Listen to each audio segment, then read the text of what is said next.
Saturn in Aquarius has a Saturn-Uranus vibe because Aquarius's ruler is Uranus.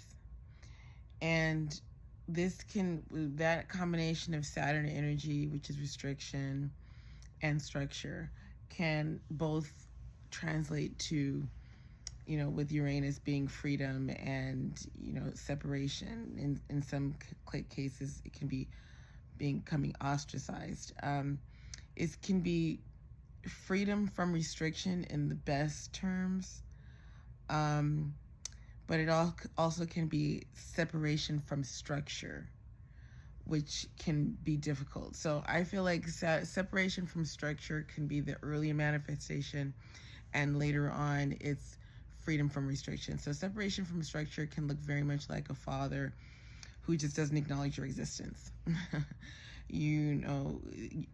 Aquarius, the opposite of Aquarius is Leo.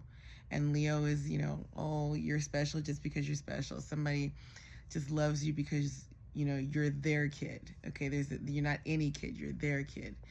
And Aquarius energy is just like, well, that's not really logical, right? You're getting all emotional and mushy. There's a million kids. Why are you special?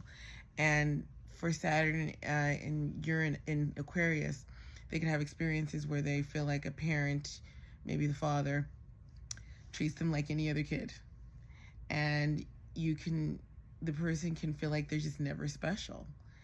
And this can be tough, but what it can, and that be feeling ostracized in that way separates you.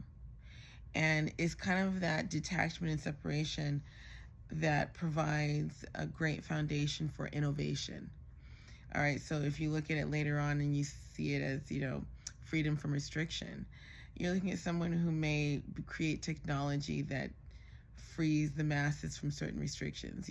Saturn and Uranus, Saturn and Aquarius could be someone who, invents the washing machine, right? They freed people up from having to spend all that time washing their clothes.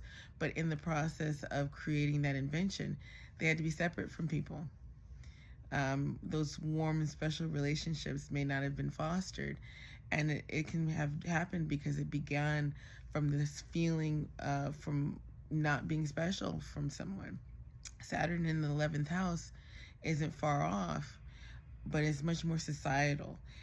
Someone with Saturn in the 11th might feel like they don't have friends.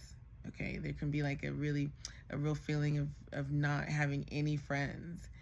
And then later on, they might find that they have just a few really close, long-lasting. So remember, Saturn is long-lasting duration. Very few friends that have lasted. But also, what you can have is people who are administrators of some sort of social media group. The Saturn is kind of the administrator. 11th house can be, social media groups, like friends you have online. So Saturn the 11th, because they may not have a lot of friends in person, they can develop a lot of friendships online, and or develop really close friendships that last a long time. But not, if they're close friendships like that, there's just usually not that many.